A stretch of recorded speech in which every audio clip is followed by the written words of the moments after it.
semua ibadah yang diperintahkan oleh Allah Subhanahu wa ta'ala itu memiliki kedudukan dan keistimewaan tersendiri dalam hidup.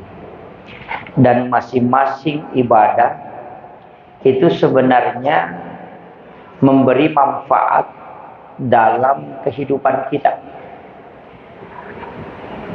Kadangkala satu ibadah kita mengatakan ini mungkin yang terbaik, tapi mungkin ibadah itu terbaik pada satu sisi, tapi kita membutuhkan ibadah yang lain untuk di tempat dan sisi tertentu. Saya kasih contoh. Sholat fardu itu kalau kita mencari dalil yang berkaitan dengan keutamaannya, sholat fardu, hampir semua ulama sepakat bahwa tidak dibicarakan keistimewaan sholatnya, tapi yang dibicarakan adalah mulai dari berangkatnya ke masjid, kemudian bacaan yang kita baca di dalamnya, dan zikir-zikir sesudahnya. Adapun tentang keutamaan khusus sholat fardu misalnya, semua ulama mengatakan tidak ditemukan. Sehingga yang kita temukan adalah siapa yang berwudu di rumahnya sempurna, kemudian berangkat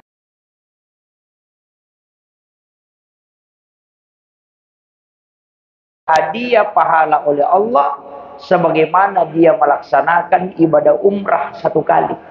Itu wudu di rumah. Kalau kita gunakan tempat wudu masjid untuk berwudu, pahala itu kita tidak dapatkan. Jadi makanya sebenarnya tempat wudu masjid itu hanya adalah tempat wudu darurat. Kenapa? Ketika kita batal wudu, makanya kita bisa wudu dengan dekat. Imam Malik itu ketika menuju ke masjid, kemudian wudunya batal, sudah menjelang dekat masjid, dia kembali lagi ke rumahnya berwudu. Padahal ada tempat wudu di masjid. Kenapa? Karena dia mengejar pahalanya. Jadi Bapak Ibu sekalian, kalau kita mau mengambil pahala yang sangat istimewa, adalah sama dengan melaksanakan umrah satu kali. Kalau orang berangkat umrah Pak di Timika, mungkin 40 juta. Jadi itu pahalanya luar biasa Pak. Kalau kita mau pakai modal, itu 40 juta. Kemudian yang kedua, kenapa kita dianjurkan berwudu dari rumah kemudian menuju ke masjid? Sebenarnya begini. Orang yang ada wudunya, setiap tempat yang dia zikir kepada Allah Subhanahu wa ta'ala, dan itu akan menangis ketika kita kelak wafat. Kenapa? Karena tempat itu tidak kita tempati lagi untuk mengabdi dan menyembah kepada Allah. Makanya tidak ada tempat-tempat yang kita tempati sujud ini kecuali kala itu akan menangis dan merintih ketika kita wafat, dan kala itu menjadi saksi di yaumil akhir. Itulah sehingga kenapa orang yang sudah sholat kadang bergeser, sudah sholat fardu kemudian pindah untuk sholat sunnah. Sebenarnya biar tidak pindah tidak masalah, di situ sholat tidak masalah.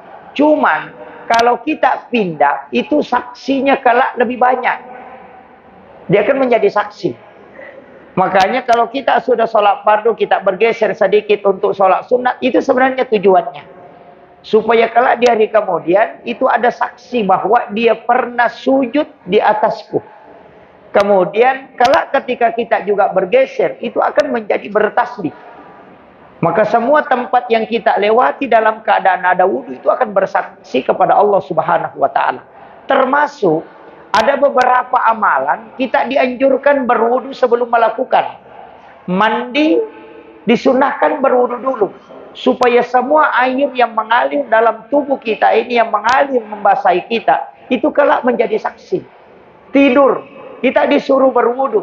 Kenapa? Ketika ada wudu, maka tidur itu bisa bernilai ibadah di hadapan Allah Subhanahu wa ta'ala. Nanti saya akan bahas, ada orang Pak tidur tapi dihitung sholat sunat. Dia tidur 8 jam, dihitung sholat sunat. Ada juga orang tidur, cuma tidur toh, tidak dapat apa-apa. Nanti kalau kita mau hitung, sholat kita kan tidak lama Pak. Palingan 5 menit satu waktu sholat. 5 kali 5 berarti 25. Nah 24 jam waktu kita dikasih dalam sehari semalam. Kalau kita tidur 8 jam, baru kita sholat setengah jam, itu kan rugi betul. Apalagi kalau mulai jam 9 pagi tidur, nanti jam 9 pagi tidur, atau sudah duhur tidur, kemudian sampai sore, nanti malam jam 9 malam tidur, bangun lagi subuh. Itu kan lebih banyak tidurnya daripada tidak. Makanya nanti ada orang Pak, kalau tidurnya banyak, jam 9 malam dia tidur sampai jam 9 pagi baru bangun. Tidur lagi jam siang, sampai jam setengah 6 sore baru bangun. Kalau umurnya 60 tahun Pak, itu 57 tahun dia tidur. Cuma 3 tahun dia hidup. Itu kan begitu. Makanya nanti kita akan lihat ada beberapa itu. Makanya ada penjelasan ulama, ada yang mengatakan hadis, ada yang mengatakan bukan hadis. Itu qaulul ulama. Bahwa an-naumul alim, tidurnya orang alim itu lebih utama khair daripada sholatnya orang bodoh. Nanti kita akan jelaskan kenapa ada pendapat seperti itu. Tapi jangan tersinggung dulu, wah parah ini kalau begini. Nanti saya akan jelaskan itu. Kemudian, kenapa sebelum memotong kuku kita juga disunnahkan berwudu? Ini juga biasa jadi masalah Pak. Kita kadangkala nanti sudah potong kuku baru pergi mandi kalau hari Jumat. Jadi potong kuku dulu, selesai potong kuku baru mandi, baru berwudu. Sebenarnya tidak. Kita mendanya mandi dulu, kemudian berwudu sempurna, baru motong kuku. Kenapa? Orang yang memotong kuku dalam keadaan ada wudu, setiap kuku yang terlepas dari dirinya itu tidak akan pernah berhenti berzikir hingga hancur. Begitu, karena dia terlepas dalam diri kita dalam keadaan suci. Memotong rambut juga begitu. Usahakan berwudu dulu. Makanya Bapak Ibu sekalian, jangan potong rambut di tempat yang orang tidak jelas. Maksudnya tidak jelas, bukan juga laki-laki, bukan juga perempuan. Kadang-kadang kita juga, ini Bapak Ibu sekalian, tidak jelas itu pergi motong. Kan parah juga kita sebenarnya di Indonesia ini. Menolak LGBT, teriak-teriak LGBT diharamkan, tidak boleh. Tapi sekalinya bikin acara pernikahan, LGBT juga yang diundang untuk make up. Itu juga yang dipanggil untuk pasang tenda pelaminan. Pergi bercukur, itu juga yang cukur. Makanya saya kadang bilang, ini juga kita pusing. Makanya sudah teriak-teriak. Makanya kalau motong rambut lah, cari-carilah tempat yang jelas. Laki-laki kalau jelas ya laki-laki, kalau perempuannya jelas perempuan. Jangan sembarang. Banyak potong rambut Madura banyak. Ya, saya kasih tahu karena kadang-kala hidup kita ini suatu sisi menolak, tapi kita juga yang pelihara. Kan begitu. Itu makanya, tapi di Timika ini insya Allah tidak ada ya. Tidak ada. Iya.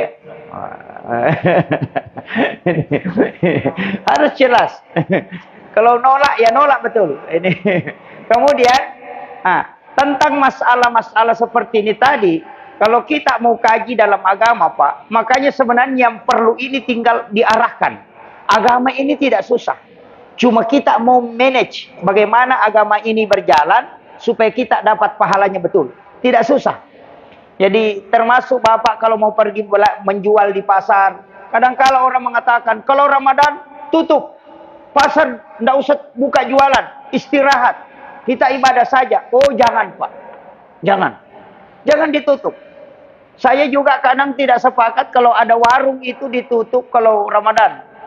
Tidak apa-apa ada yang membuka warung. Kalau tidak semua paling nggak ada. Kenapa? Karena di situ nanti ada orang-orang musafir, ada orang-orang yang memang tidak berpuasa. Tidak apa-apa. Cuma yang masalah itu kalau pas keluar dari sholat asar, pergi di sana di warung makan. Itu jadi masalah. Makanya kadang-kala, tapi kan begini. Ulama kita mengatakan, kalau kita buka berarti kita kasih peluang. Wah itu yang juga jadi masalah. Makanya perdebatan ulama. Bisa katakan begini. Warung, kalau ya, guru tak biasa bilang, kalau buka tulis di situ. Kalau jual coto ya, coto untuk musafir dan kafir. Begitu. Dibuka itu. Begitu. Artinya apa? Tapi di tempat-tempat tertentu. Kayak memang jalur musafir. Itu sebenarnya bisa. Kalau bapak ke pasar menjual, kalau Ramadan tidak masalah. Tapi saya ingin kasih tahu begini. Kalau bapak ibu sekalian menjual, mau berangkat menjual, jangan berangkat saja. Kalau kita ke pasar menjual, niatkan. Makanya orang Bugis itu bikin rumah selalu ada teras. Kan begitu. Istilahnya orang Bugis lego-lego. Katakan, keluar dari pintu, ada tempat di situ, naik dari tangga di situ singgah. Sebelum kita tinggalkan rumah, duduk dulu di situ, perbaiki niat. Niatkan untuk berangkat mencari nafkah halal untuk keluarga dan anak-anak kita. Itu kan hadis, sudah kena. Siapa yang meninggalkan rumahnya, man kharaja fi baitihi, siapa yang meninggalkan rumahnya untuk mencarikan nafkah halal untuk keluarganya. Berapa lama dia mencari nafkah, Allah menghitungnya sebagai jihad di sisinya. Bayangkan Pak, orang menjual di pasar 8 jam, itu dihitung jihad. Tapi kalau kita ke pasar hanya ingin cari uang untuk bayar arisan, sampai mati urus arisan terus. Kan begitu. Jadi niat itu, kenapa Imam Nawawi Ad-Dimashqi meletakkan dalam hadis Arba'in itu, hadis pertama adalah tentang niat, itu karena niat ini pokok sekali. Kalau kapan melenceng, sama di caleg Pak. Kalau caleg bagi-bagi sembako, jangan bilang, itu sogok. Belum tentu.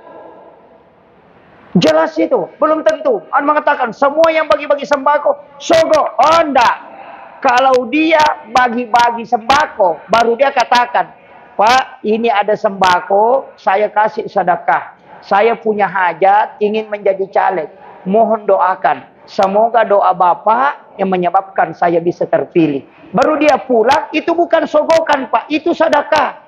Yang sogok itu kalau dia kasih, baru bilang, ini sembako, ingat tanggal sekian, ini foto saya, ini nomornya. Coblos ya. Itu baru sogok. Jadi bedakan, kenapa niat ini pokok? Pak, karena niat yang menentukan langkah semua orang. Orang di sini bisa sholat 2 rakaat, di sini bisa sholat 2 rakaat, di belakang sholat 2 rakaat, di sana sholat 2 rakaat. Sama-sama 2 rakaat sholatnya, sama-sama gerakannya. Tapi sholatnya bisa beda karena niatnya. Mungkin yang di sini sholat sunnah wudhu, yang di sini sholat sunnah taubat, yang di belakang sholat sunnah hajat, yang di sampingnya lagi sholat sunnah tahiyatul masjid. Bisa beda hanya karena niat. Makanya semua perbuatan itu ada pada niatnya. Makanya Nabi mengatakan, innamal a'malu binniyat wa innamal likulli imri'in ma nawa. Segala sesuatu harus dimulai dengan niat. Karena segala sesuatu itu didapatkan sesuai dengan apa yang diniatkan. Makanya jangan Bapak langsung ponis. Ketika ada orang sholat di dalam masjid, pas langsung masuk sholat, dia mengatakan, oh dia sholat sunat tahiyatul masjid. Belum tentu. Mungkin dia sholat sunat wudhu. Mungkin dia sholat sunat taubat. Sama aja dengan caleg tadi. Ketika dia bagi-bagi sembako, jangan mengatakan dia sogok. Oh belum tentu. Boleh jadi. Karena ada hadis Nabi. Siapa yang memberi sedekah pada hari Jumat kepada 7 orang miskin, itu mengalahkan doanya 40 ulama. Itu hadis Pak.